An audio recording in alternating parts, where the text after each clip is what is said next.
Welcome to Heart Yoga Radio. It's Wednesday the 9th of March 22. This podcast is the second episode in our Fog of War series, which considers the war in the Ukraine.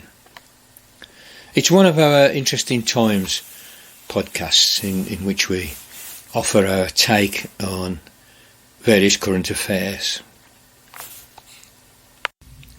Now, if you've listened to Fog of War 1, you'll notice there that I promised to get back to you with Fog of War 2, which would deal with some of the historical context of the war, rather more quickly than I have managed to do. These things always seem to take me longer than I expect, and mainly events were moving so quickly that by the time you'd formulated something and wanted to comment on something, there was another event or another statement or another unfolding development that required you to think again. And this is what it's like. One is in a state of constant flux in trying to appraise this thing. And this is precisely what the fog of war is. And this morning, Anna and myself were discussing various takes that we'd listened to or read or watched on YouTube on the unfolding events. And we both were agreed that pretty well every possible take on the matter is being entertained and vociferously proclaimed as the truth of the matter. And in vast quantities, and this really is the fog of war. This is the dense mist of war. And so, of course, everybody has an opinion, and the commentariat in a state of great excitement. I mean, there's nothing like war for getting those guys excited, and it gets more and more difficult to discern what's going on by the day. Now, we said before we don't have the resources to even begin to approach extracting objective truths about what's going on the ground at the moment. I mean, it's what we do know is it's pretty bad for the people on the ground, the people of Ukraine, particularly in the areas which the Russian army has reached. I imagine, and it's not too far-fetched, that many of the Russian troops who are young men, teenagers, and that they're probably not having a great time either. And there's a lot of propaganda about their morale, their preparedness, their competence as troops and all the rest of it, as there is bound to be. But I think we can safely assume that there's a good lump of those young men, a good proportion of that body of young men that's suffering very greatly. War, one thing is always the same. Old men talk, young men die. And we should bear that in mind too, in my opinion. And I think that's kind of ineluctable, really. This is what we know. Massive suffering. Massive needless suffering, and that's the first and the last of this matter. And obviously we need to fill in everything in between the first and the last to gain some kind of understanding. Now, I proposed in the previous episode it would be useful to have a little bit of historical perspective, and I don't think that's something that's going to be attained overnight. And I've attempted. My first reflex actually was to just try and figure out what are the antecedents, how far back do we need to go, and how complicated is it? And the answer is very. And the answer is that it's multi-layered and complex, and you can go back as far as you like, to be frank. And of course, Mr. Putin does with his pan-Slavic rhetoric. Now, as I said, what we've been doing is we've been casting our investigatory net far and wide, and we don't just stay in our bubble. I've been listening to lefties, obviously. People like Brian Becker and Abby Martin and Yanis Varoufakis and so on. But I've also been listening to people from the heart of the beast, you might say. And of course the Oxford Union, if they're going to have a debate, they wheel in a previous head of MI5, somebody. And then on a later occasion they're wheeling in like a professor of international affairs and an ex-NATO guy and all this kind of stuff. And they tend to, for the consumption of the future establishment, they bring in the old guard of the current establishment. But I listen to them as well. And I will say one thing about that particular group. They're extremely technically well informed. They've got quite a lot of detail at their disposal, even though probably a little bit out of date, because they tend to drag in the retired wallers. But there's always this weird lacuna, and I've got to try to figure out what it is, what the unease I was feeling was listening to these characters, and it is that they absolutely do not question that they are the good guys. They do not question that the establishment is right. It's a presupposition that the UK establishment is just automatically right, automatically truthful, automatically knows the truth, automatically is better informed, automatically is more competent. And this is the privilege of a ruling class that's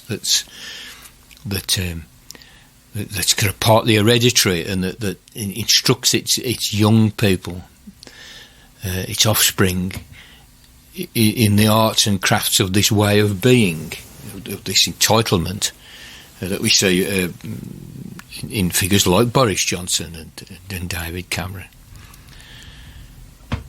Yeah, they just do not question. They see a place, a wall, if you like, or a bedrock that they just simply refuse to penetrate, or just even to bring into question.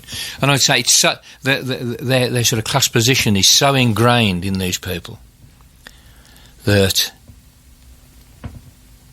it doesn't even occur to them that it's possible to question somewhat deeper and somewhat further than they are prepared to do. And the question is, do the good guys wear white hats, and are the good guys automatically the establishment? But I've listened to them, and of course they do have data, people of that type. So I've listened to them, and obviously I've carried on with I've heard Zelensky speak, and I've listened to Prime Minister's questions, and I've gone back to the United Nations, and I've had to listen to what Mr. Putin has to say, and so on and so forth, as well as trying to read up sort of pretty quickly, trying to get up to speed on what strikes me as very important historical junctures, which are the history of the USSR from 45 to 89. 45, the end of World War II. 89, the fall of the Berlin Wall. And then some of the history of the former republics of the Soviet Union since 89, since the beginning of the breakup of the Soviet Union. And of course, Ukraine was one of the member republics of the Union of Soviet Socialist Republics. This was not one monolithic culture, it was a federation of states, 15 states. After World War II it contained 15 states. I think Ukraine was there from the beginning, from 1917 or 1918. I'm a bit hazy about what really went down in the revolution in Ukraine, and it'll be something to read up on. But certainly, by 89, the Ukraine was one of the constituent republics of the Union of Soviet Socialist Republics, and obviously it was the second biggest one, I think, or maybe the third biggest. I'm not sure whether Ukraine's bigger than Kazakhstan. I suspect not. because Kazakhstan was one of the republics. Anyway, a big country, currently 40-odd million people, big landmass, bigger than France, about the size of France and Germany, or half of Germany. It's a big country. And it was a constituent republic with its own president, its own Duma, its own Communist Party, and so forth. So that is a significant history which I've tried to get up to speed on. And the other thing is that, the colour revolution of whenever that was, way back, the Orange Revolution. But I think that's it sets some kind of precedence, but not as important as the Maidan, I don't think. Well, certainly in my mind, the Maidan protests and revolution, though I'll just say it here before we get to it, this was not a left-wing revolution. It wasn't even really a revolution, but it was certainly a protracted protest in Maidan Square in Kyiv, Ukraine, in 2014. That strikes me as a turning point in many ways. So historically, those are some things that I would want to look at. I did plan to make one episode on history and then with a second part in the same episode about what the discourses tell us, what this collision of discourses, this collision of competing perspectives, what it actually signifies, both in detail and in its general character. And I want to look at that for what it tells us about propaganda, because I think there's two or three sort of standard operations, propaganda operations, that really do jump to the fore if you take that line of inquiry. And the more people that know how this stuff works, the better, the less chance there is that we can be kind of jerked about by it and persuaded to take stupid and dangerous actions as a result. Okay, so what's the background to this war? And how should we look for the background to this war? Well, there's an old adage, isn't there, which is follow the money. And all kinds of liberal commentators and even right commentators like this. They like to follow the money. But of course, Karl Marx tells us that, well, just dig down a bit and look at the base. It's all very well having your culture wars about the superstructure, about the competing ideas. And I do think competing ideas are very, very important, and competing beliefs are very important. It strikes me that the superstructure, the world of culture, the world of ideas, the world of concepts, the world of language, is a material force, though of a slightly different character from the material force of the production of pig iron in the last financial quarter. I don't want to get too sort of old-fashioned Soviet Union and about the analysis, but nevertheless I do think you always look at the material base, always. As being perhaps, if I have any Marxism, it's perhaps contaminated by a kind of Hegelianism here, but nevertheless I always follow the money. I always look at what's happening at the material base, and I think this is what we need to do here. And, well, who's going to profit from what is going on? Who benefits? Who profits? And, of course, the answer is our old friends, the military-industrial complex. You may have noticed, as a result of the panic, hysteria, dread, shock that has emanated from this series of events, that Germany, the most pacific country in the world, having learned its lesson from World War II, almost doubles its defence spending overnight and starts to become militarily active again, beyond sending a few small number of troops to NATO and stuff. Germany, post-World War II, we can say as a country, has been extremely conflict hesitant, extremely cagey about any kind of militarism. But that's changed, and it changed overnight. Now, the powerhouse of Europe, this enormously productive country, industrialised country, really the powerhouse of Europe and the political powerhouse of Europe in many ways. If you study Yanis Varoufakis's book, Adults in the Room, about the rape of the Greek economy by the Troika, the IMF, the Council of Ministers and the World Bank, the role of Germany in that, the role of the German finance minister in that sequence, you realise that Germany is enormously powerful politically, economically, industrially, but now also is about to become powerful militarily again. I doubt this is a prospect that's greeted in Moscow with very much pleasure. And indeed, Europe and NATO, the countries of NATO, have said that, well, OK, they will have a stab at getting their 2% of GDP, which Mr. Trump got his knickers in a twist about the fact that the Germans didn't want to spend money on NATO and he wanted them to spend 2% like the US did. I think the US actually spends a bit more than that, but it's been a bone of contention. But suddenly Europe falls into line, and particularly Germany, on military spending. Well, they're going to spend this money somewhere. Some companies somewhere are going to have some vastly enhanced profits as a result of this. Similarly, obviously the heart of the beast, the US Department of Defence, and the fascist revolving door between Department of Defence politicians, officials and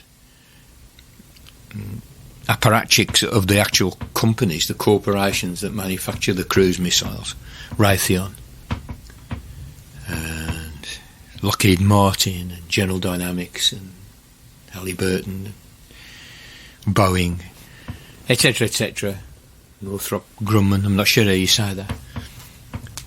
In fact, are all reporting massive profit spikes just right now. So, military and industrial complex looks like, once again, making a killing. All this, remember, in the context of the de-dollarisation project between China, Russia, Iran and possibly other interested parties.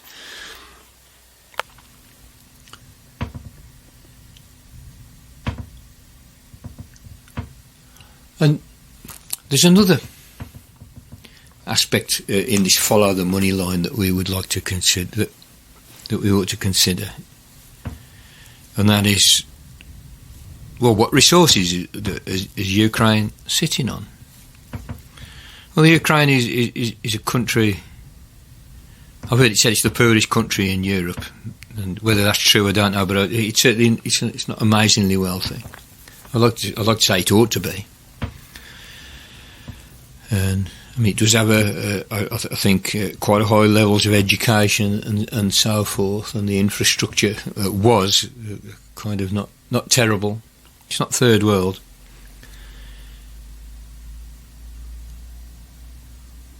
But it has emerged from the situation which ensued after the demise of the Soviet Union, of which it was a part in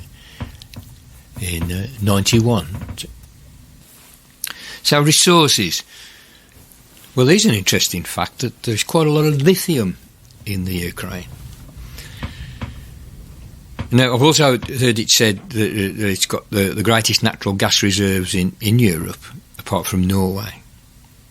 In another report, they said that it did have a lot of gas, which is exhausted. But I think that the former is the truth there, but I will dig a bit deeper to see if I can get to the bottom of why we've got some conflicting figures on that. There is coal. There's a lot of coal. Most of it's actually in the Donbass, which is a region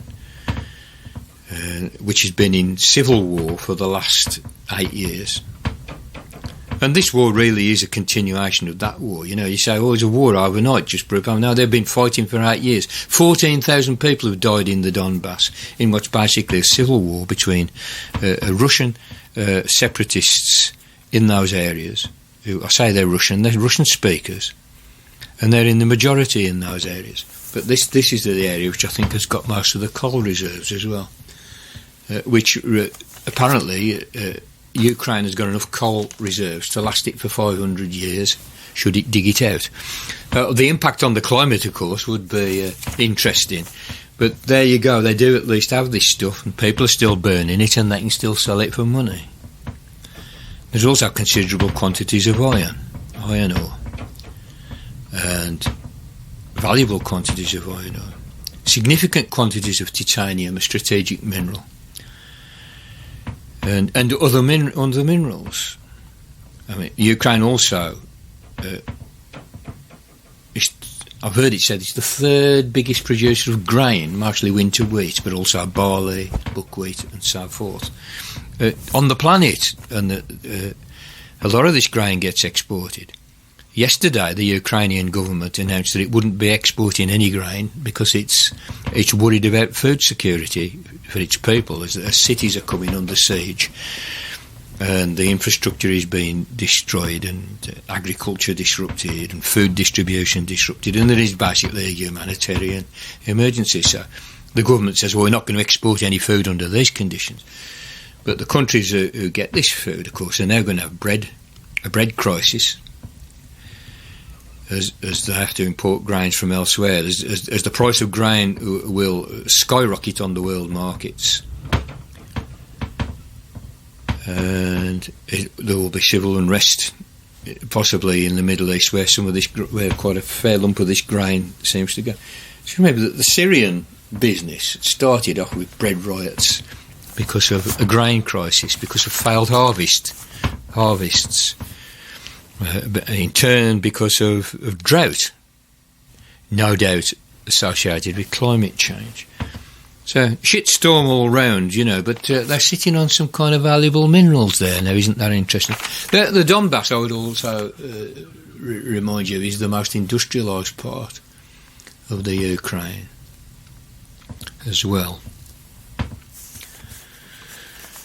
So, it just creates a slightly different picture in your mind when you sort of start looking at these sort of nitty-gritty and rather boring details. What minerals has the country got? What resources has it got? What's its trade picture? What kind of a place is it? And in fact, and this other question, this related question: who's going to profit from war? It does all sort of look a little bit different from the picture that the media is now busily painting, that this is somehow like a Superman movie or a Spider-Man movie in which there's this great Manichaean struggle between good and evil. And we've got Zelensky on the one hand, Super Zelensky, who's a superhero and morally unimpeachable and totally politically right on, who's going to save the planet with his integrity and his truth, justice and the American way scenario. A superhero, a god on the one hand, and supervillain Putin on the other, the global political equivalent of Lex Luthor or the Joker or something like that. This stupid cartoon world is what we're being fed, and the truth is we need to start digging down into things like the money, the resources, and so forth. Okay, a little bit of the history here now, and as I said, I kind of focused on three areas: history of the USSR, 45 to 89, former republics of Soviet Union since 89, and the Maidan Square protests of 2014.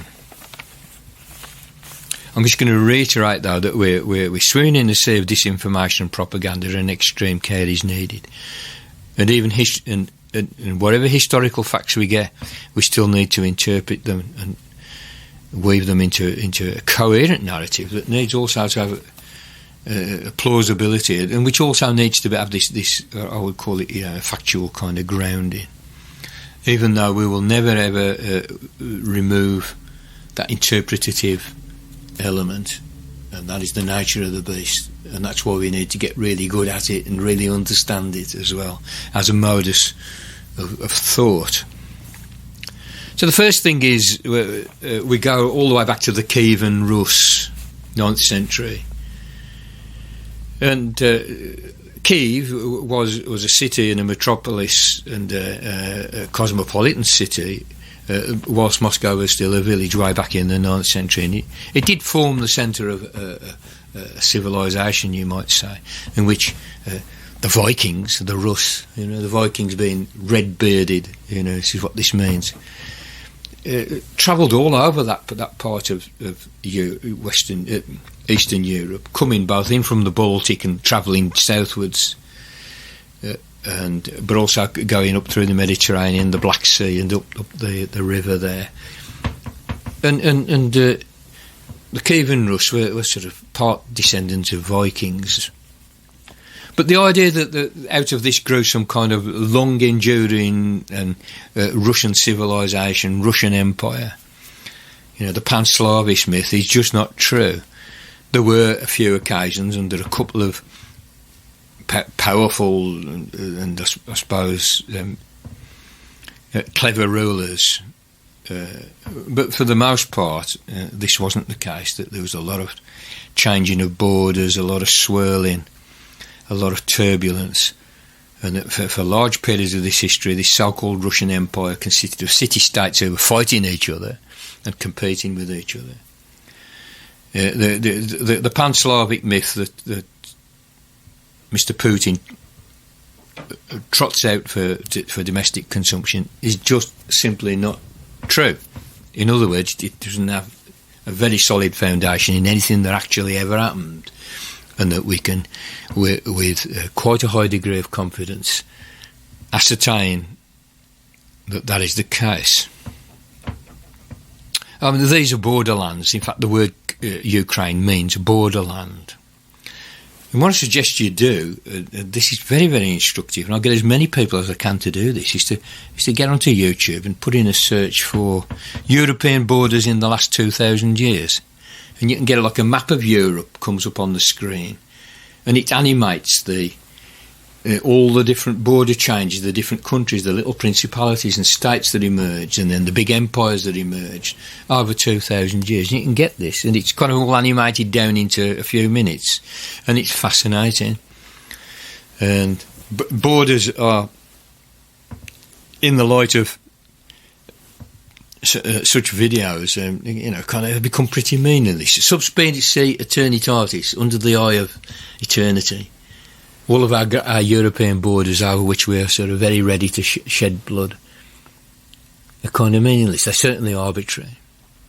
And nowhere more so than Ukraine. I mean, there was a period when Poland, and I think it's Lithuania, had this sort of joint empire, the Polish-Lithuanian empire, which stretched all the way down to the Black Sea. I mean, at other times, Poland and Lithuania completely no longer existed at all.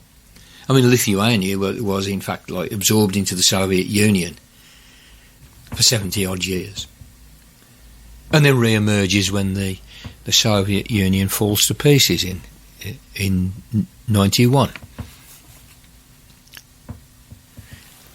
All of this makes for a very, very complex history, and it should sober the mind in such a way that it avoids these big cartoonish descriptions.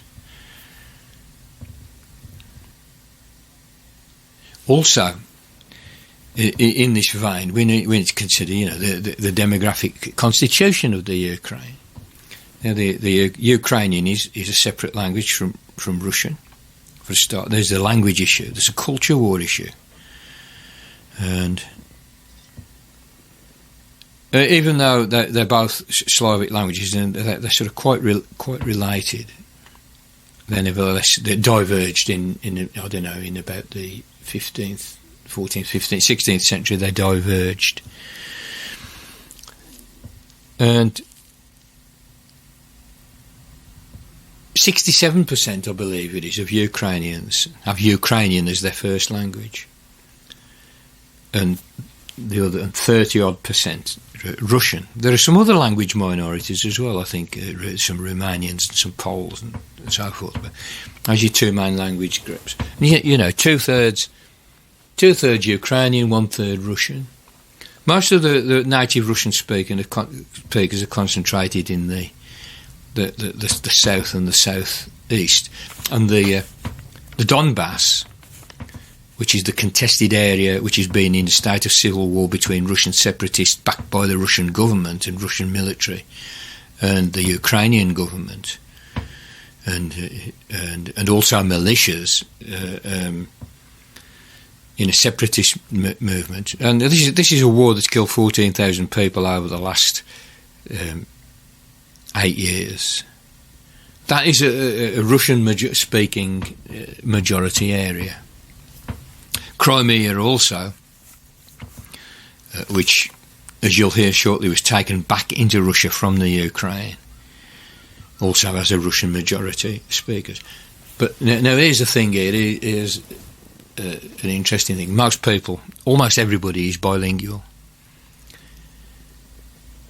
And because of Ukraine's position in the Soviet Union for all those years, it's a Russian, you could say it was the language of the hegemon. And therefore attracted more kudos, more respectability.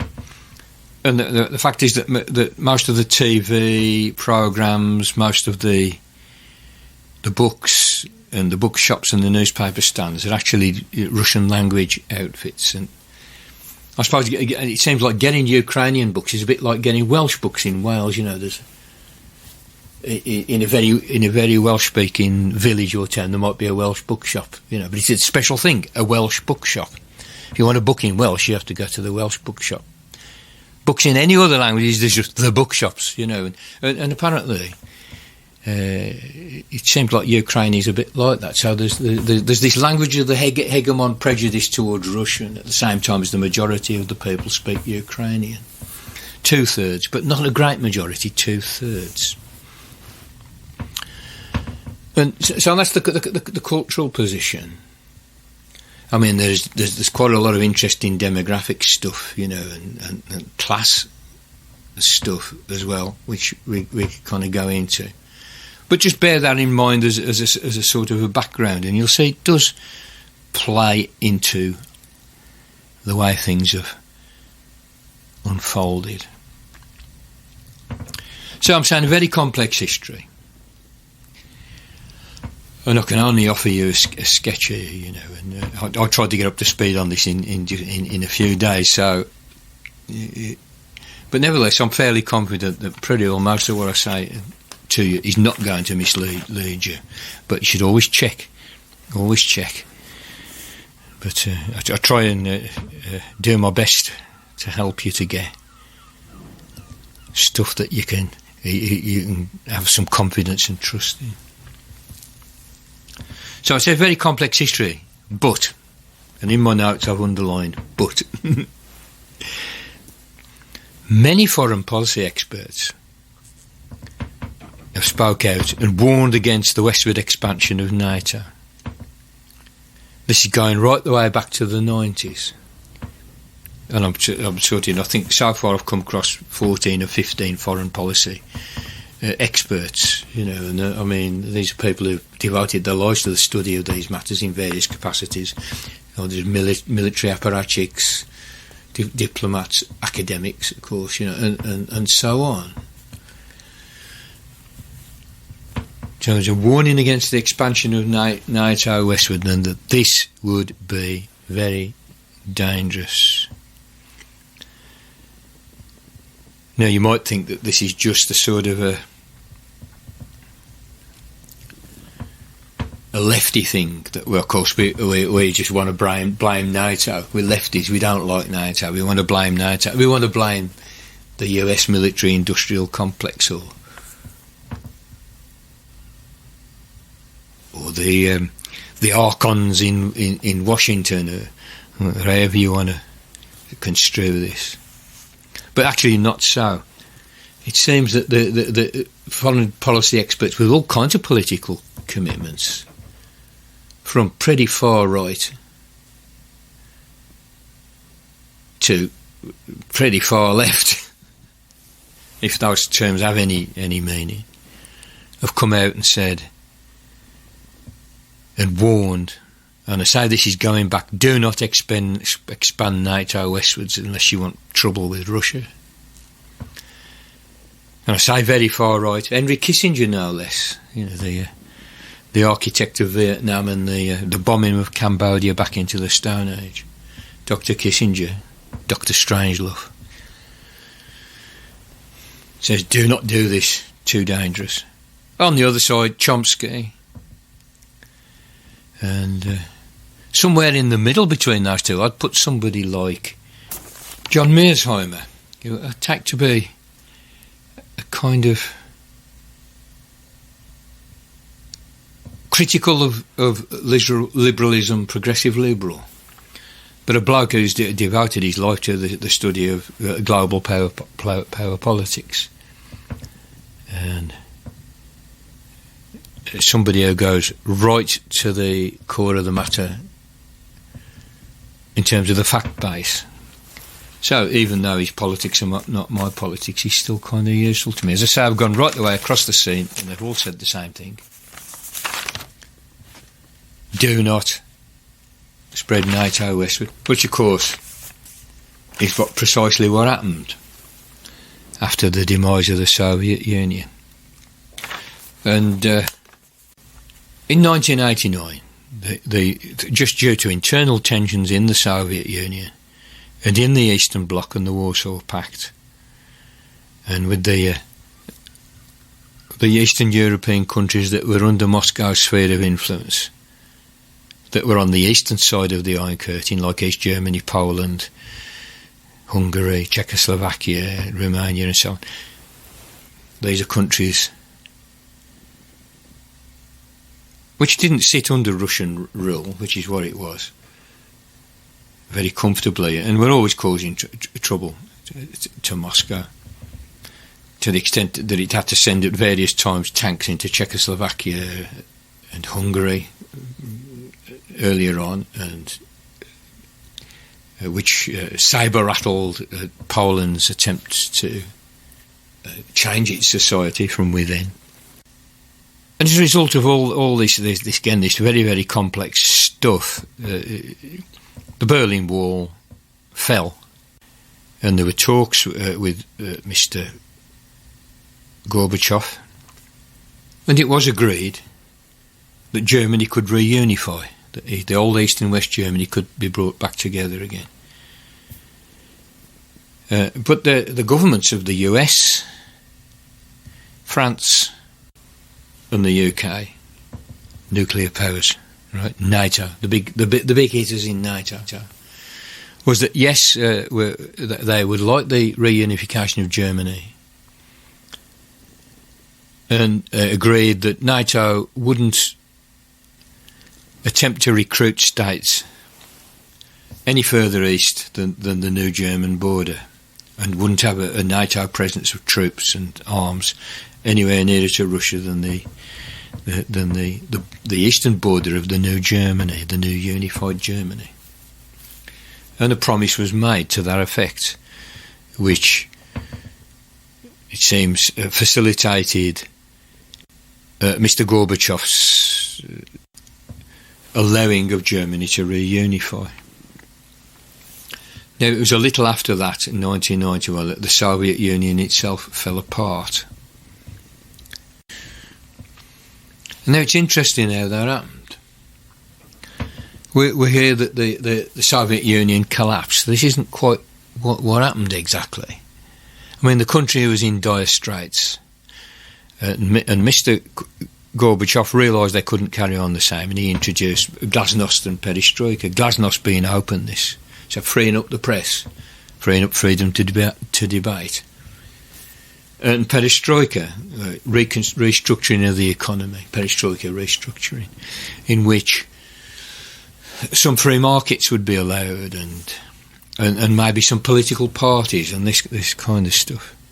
But this was a process that really just gathered a momentum of its own, and and the Soviet Union was unable to sustain itself, given that the forces that had been unleashed by Mr. Gorbachev's attempts to save the day, as it were.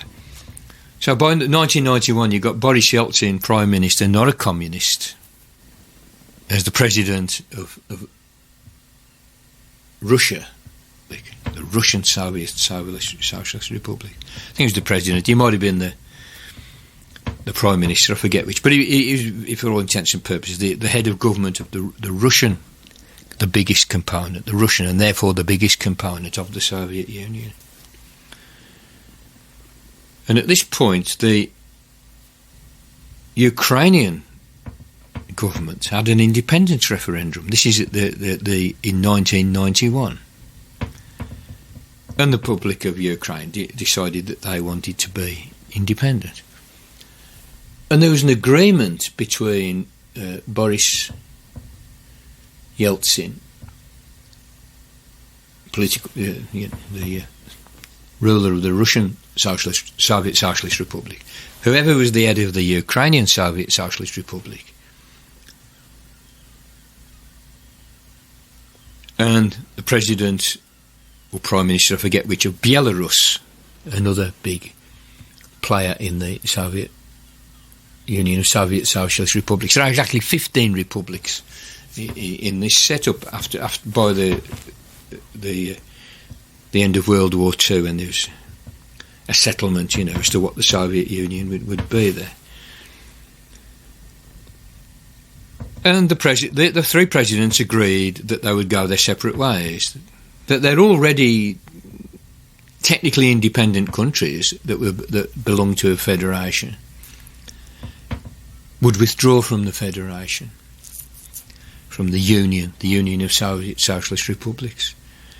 And in the Russian constitution, it was actually stated that this could happen. It wasn't as though there was no provision for this eventuality. And I think this surprises people, that there would be that much kind of leeway and freedom in what's generally perceived as being an extremely tight, authoritarian, dictatorial setup. But nevertheless, there it was. The three presidents agreed to go their separate ways. So on Christmas Day in 1991 in Minsk, the Soviet Union was officially dissolved, just by those three presidents saying we're just going our own way now. That, of course, meant that the Union of Soviet Socialist Republics ceased to exist, and therefore that Mr. Gorbachev, Mikhail Gorbachev, no longer had a job as the president of the Union of Soviet Socialist Republics. And there it was. It happened. I mean, there ensued, again, a very, very complex situation in which there were various coup attempts and attacks. The Duma was attacked, the Kremlin was attacked, there was a certain amount of shooting went on. And it's as interesting it is to go into this, and it really is fascinating. I think it's not serving our purposes other than to say a massive general instability then ensued. Obviously, everything collapsed. The economy, the institutions. It was a right mess, and there was tremendous chaos, poverty, and even up to and including shooting wars around the periphery and so on. I mean, for example, Tajikistan, one of the 15 republics, just went straight into civil war between Islamists and all communists and all the rest of it. I forget the exact ins and outs of this, but there were internal pressures there that only the Soviet Union, as a monolithic authoritarian union, it was able to sit on. And the minute the Soviet Union dissolved, civil war breaks out. So it was a tremendous mess, and the suffering on the Russian people was incredible. I mean, Yeltsin brought in market reforms. There were contingencies of advisors from the US and Europe over there, conducting shock therapy on the economy, in which it would be returned to a free market economy. All this is happening at the peak of neoliberal religious fanaticism throughout the capitalist world, which we now know is discredited. But this was all foisted on the long-suffering Russian people. I mean, the result was that all of the state-owned assets, the people-owned assets, were just kind of stripped by those with the wherewithal to do it, and enormous fortunes were made. And these are our kind of famous Russian oligarchs who've got fabulous wealth. This is how they got their wealth. They got their wealth by kleptocratically stealing the people's infrastructure, Gazprom and all the rest of it. Bearing in mind that again, Russia is potentially enormously wealthy with the amount of gas and oil and minerals that it's sitting on.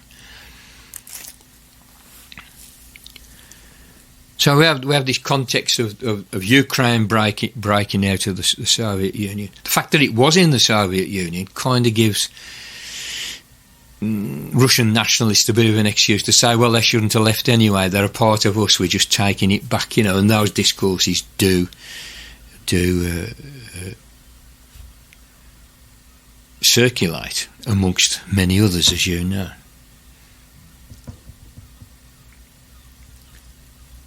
So you've got this context, you've got this setting. And remember a promise that NATO wouldn't extend eastwards, but of course it did straight away. Well, fairly soon. And this went in two waves. Without again going into the detail, I mean, I think there was, 13, 14 countries, 15, I think something in that order of countries joined NATO.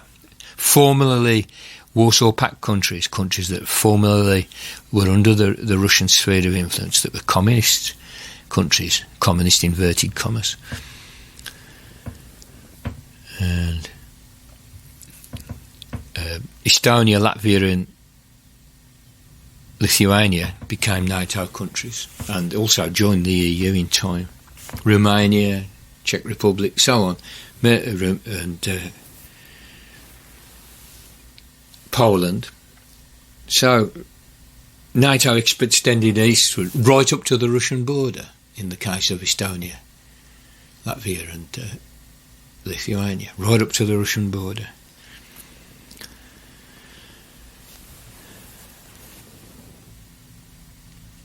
Against all the advice of people who do have some detailed knowledge of all this complexity that I'm alluding to.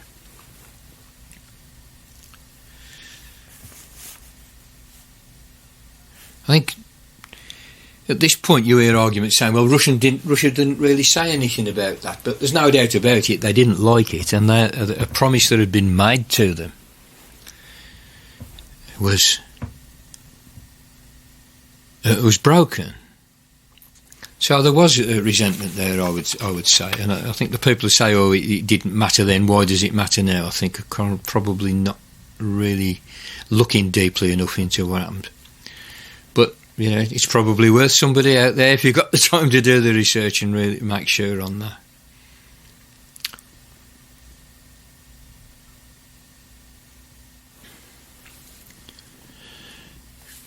What we have to remember is that in World War II, the Soviet Union was invaded by Germany.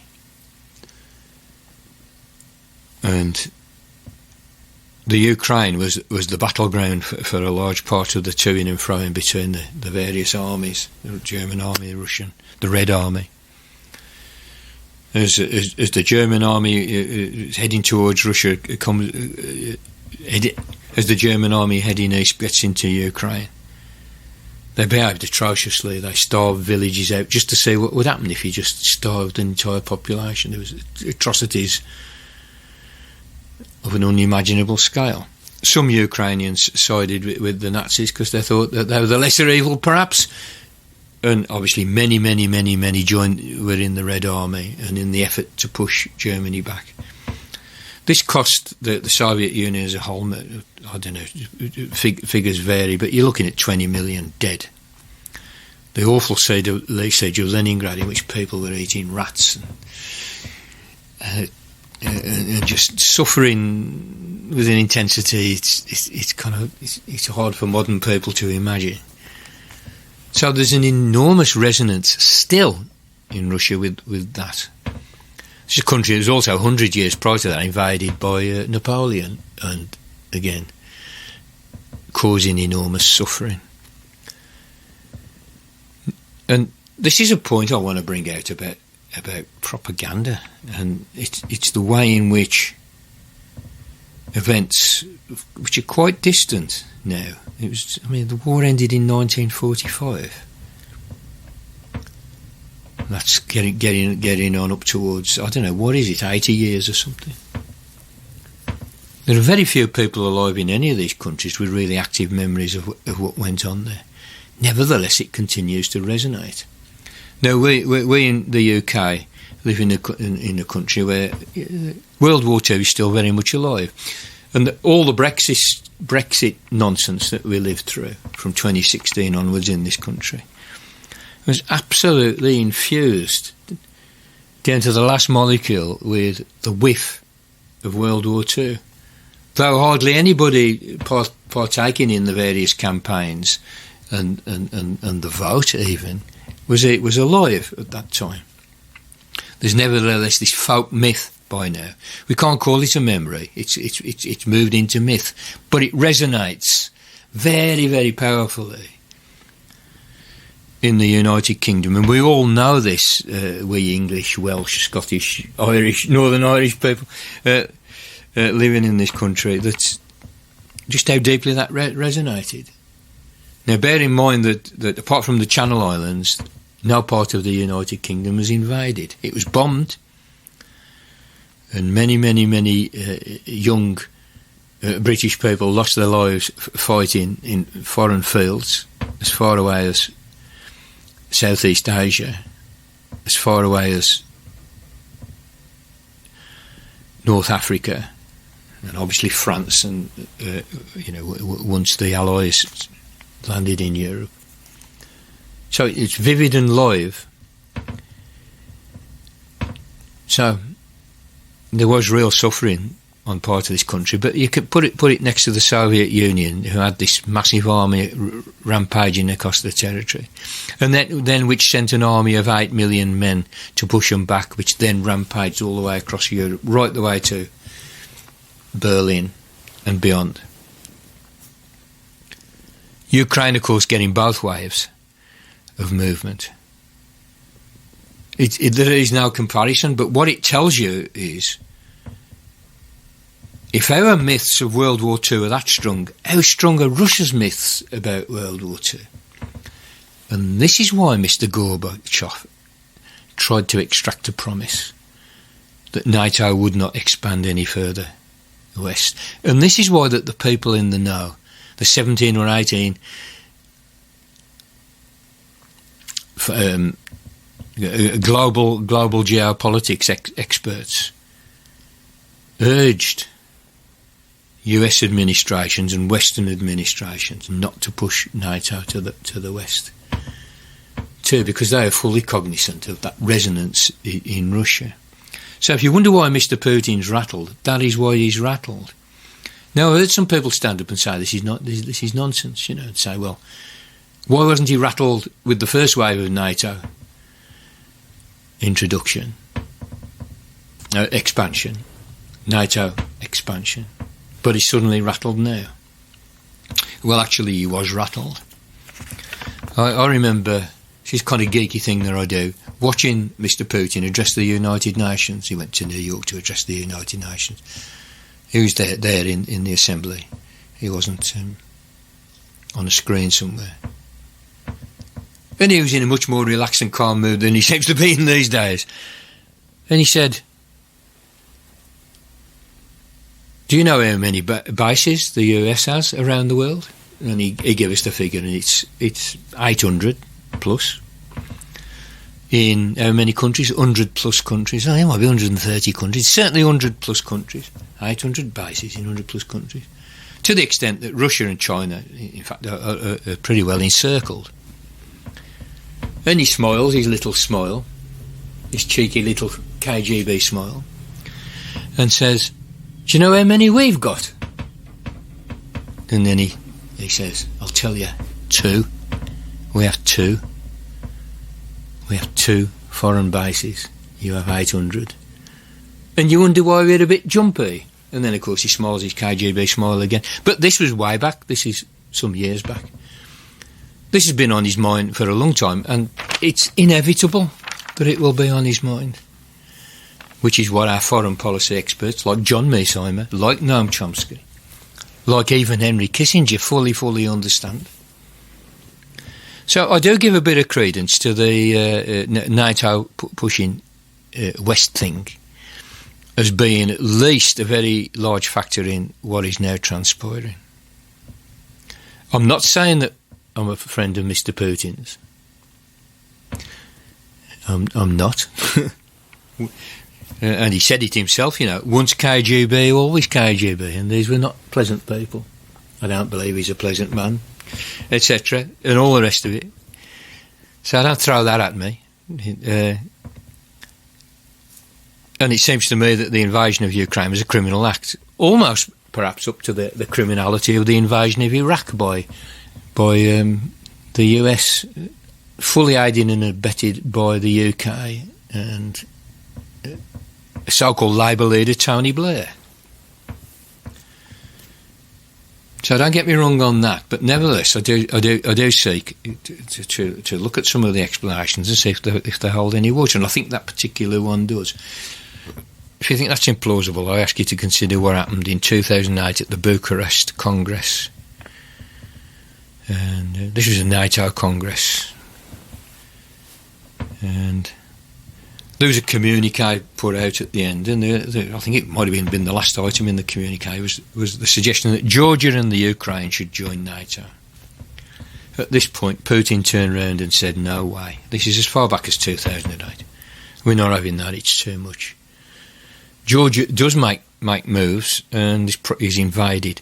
Now, some people, even John Mearsheimer, suggest that this was why there was then a war between Russia and Georgia, where Georgia got its knuckles rapped by the Russian military. It was solely down to Georgia making sort of agreeable noises about NATO membership. But you also remember there was a kind of a military adventure in South Ossetia. Again, the detail, you need to look into it. But again, it's too complicated to say that was simply the sole cause. But nevertheless, the suggestion that Georgia would join NATO was followed chronologically by an invasion by the Russian military. Now, it was agreed prior to the Bucharest Congress of 2008 by the American government, by Congress no less, that NATO could expand. Congress passed the notion that NATO could expand and that they would see if they might be able to expand it eastward. The suggestion is that the way Congress voted for this is that they didn't really understand it. It was rather flippant.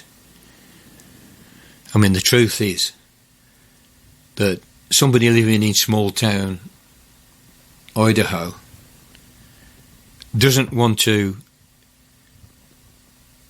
be threatened by nuclear war in order to defend Montenegro in Eastern Central Europe, a very small country about which they know nothing, which hasn't existed for all that long, and which they don't even know where it is on a map. And I think that is actually quite a sane opinion. Why should I attract a nuclear strike as a small town American to defend a tiny place I've never heard of that's got into a quarrel with Russia about which I know nothing? And that Congress, particularly the Senate, was not very well informed, and they rather flippantly passed an act permitting the expansion of NATO. And this was a move that was led by one Senator Joe Biden. Now again, I think some detailed research would be needed to say whether that was a reasonable account or not. But at the moment, where I'm standing now, it seems to me that is pretty well how it happened. And from what I can see about Congress, particularly the senators, there isn't much that they do understand, except money, except donations. I don't expect rational decisions from that body, or informed decisions from that body, to be frank. And Russia was spooked, yes. If Putin said no way, he goes into Georgia, he was spooked. This is, people don't get why he was spooked, but I think what I just mentioned to you about World War II, how large it looms, and the remarkable phenomenon that it can still loom large now, even though all the people who are involved in it, for the most part, 90-80% of them have now gone to the happy hunting ground, or to Valhalla. And when you think, this is a very important point to register, is just how long a collective trauma can endure, even though the people who were originally traumatised might no longer be on the scene. We've seen things playing out in Northern Ireland over in the 20th century that were sparked off in 1690 by the Battle of the Boyne. This is how long memories are. And you think the Irish have got long memories, come to Wales, you know. You can have a conversation with somebody and they'll be shaking their head about what happened in 1284, you know. Long memories. And it's a remarkable fact, and maybe it's something that humanity should try and cure itself from. But is this way in which a collective trauma can roll and roll and roll. But in a sense, you know, Putin has learnt the lesson of history, but and maybe he learned it too well, you know.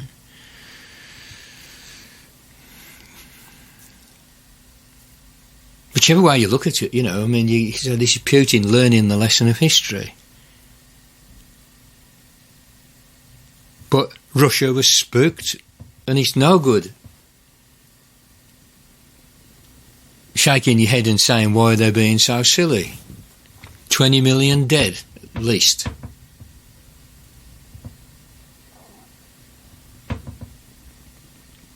A broken promise.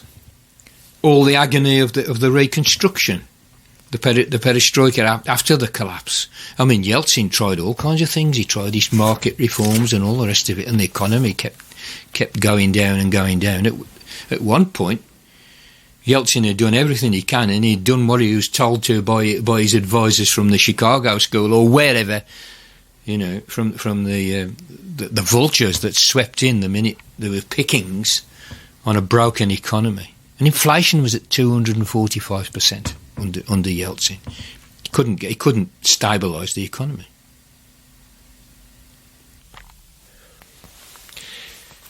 We've been going for over an hour now, so I should draw this to a close.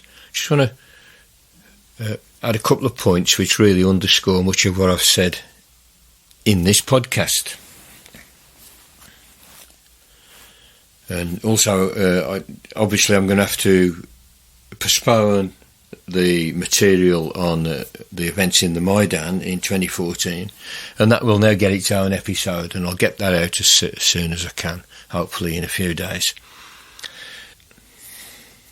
So, my 2 points really here are follow the money, and there's a contention that is kind of quite revelatory for us. And the move of the Ukraine towards NATO membership was probably indeed a step too far for Russia, and there was ample warning about this from policy experts as well as from Mr. Putin himself. Now, in the matter of follow the money, when NATO expanded after the 2008 Minsk Declaration, by quite a large number of countries that had previously been in the Warsaw Pact, of course all the military equipment needed to be replaced and brought up to NATO standard, because NATO military nations they've got a common set of military specifications, so that presumably that equipment and ammunition and stuff is sort of transferable. And in refurbishing the 14 or 15 new national armies, as NATO expanded, obviously made the military-industrial complex a real fat lot of money. And they stand to make even more money out of the war. And should the plan to incorporate Ukraine into NATO have gone ahead, they would have made again another big lump of dosh. Now, I just had a look at the NATO website, actually, because I wasn't quite certain when it was that the Ukraine government changed the constitution of the Ukraine to contain a clause indicating the aspiration to join NATO, and that was as recently as 2019. This followed policies very friendly towards NATO that were adopted in 2017 by the Ukraine Parliament. As late as September 20, Zelensky approved a security strategy, again with an aspiration to closer cooperation with NATO, eventual membership of NATO. I'd just like to read a few of the items out of the NATO website on this matter. And there's quite a long set of bullet points. And it really does underscore John Mearsheimer's point that de jure Ukraine is actually not in NATO, and it's perfectly in order for Biden and Johnson to refuse to offer a no-fly zone to Ukraine on legal grounds. But nevertheless, de facto, Ukraine is as good as in NATO. And I thought that was perhaps a little slightly overdrawn when I heard him say it, but having looked at the NATO website, I think he's bang on. I'll quote now from the site. In the intro paragraph, NATO says this, so I quote, "A sovereign, independent and stable Ukraine, firmly committed to democracy and the rule of law, is key to Euro-Atlantic security. Relations between NATO and Ukraine date back to the early 90s and have since developed into one of the most substantial of NATO's partnerships. Since 2014, in the wake of the Russia-Ukraine conflict, cooperation has intensified in critical areas."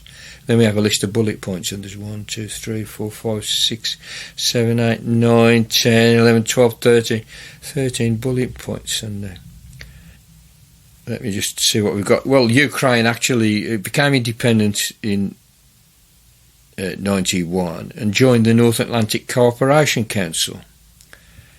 And then the Partnership for Peace programme, which was 94. These are all NATO initiatives. Relations strengthened with the signing of the 97 Charter of Distinctive Partnership, which established the NATO-Ukraine Commission to take cooperation forward. Since 2009, the NUC has overseen Ukraine's Euro-Atlantic integration process, including reforms under the annual national programme. Cooperation has deepened over time and is mutually beneficial, with Ukraine actively contributing to NATO-led operations and missions. Get that? Ukraine has actually already participated in NATO missions. Priority is given to support for comprehensive reform in the security and defence sector, which is vital for Ukraine's democratic development and strengthening its ability to defend itself. And there's more. I mean, we could go on. It was saying June 17, the Ukrainian Parliament adopted legislation reinstating membership of NATO as a strategic and foreign security policy. In 2019, security policy objective. In 2019, a corresponding amendment to Ukraine's constitution entered into force. In September 2020, President Volodymyr Zelensky approved Ukraine's new national security strategy, which provides for the development of the distinctive partnership with NATO, with the aim of membership of NATO. Next point is very interesting. In response to the Russia-Ukraine conflict, NATO has reinforced its support for capability development and capacity building in Ukraine. The Allies condemned and will not recognise Russia's illegal and illegitimate annexation of Crimea and its destabilising and aggressive activities in eastern Ukraine and the Black Sea region. NATO has increased its presence in the Black Sea and stepped up maritime cooperation with Ukraine and Georgia. And then it goes on. In fact, this list of bullet points, so this is all recent, condemns the attack of February 22, which of course is this current war. That I think really makes John Mearsheimer's point seem less elliptical. Anyway, that's enough. Coming in the future, part 3 of this series, which was originally planned to be 2 parts, and as you might have noticed now, these projects expand outward as you discover more and more stuff. I would say there's an infinite bottomless pool of knowledge on any topic whatsoever, almost. So, the next one will be about the Maidan, and I'm gonna have a little look a bit further on that one. I have tried to ascertain what went down there, and it really is, again, it's a fog of war kind of scenario, but I will look at it and there will be an episode on it, and then we'll take a look at the propaganda discourses surrounding the whole thing from all sides and see what we discern there and see if it's of any interest and use to us. Okay, make knowledge great again. Thanks for listening. I know it's long, but this is what happens when you try and find out what's going on. So, over and out, and remember to wash your hands.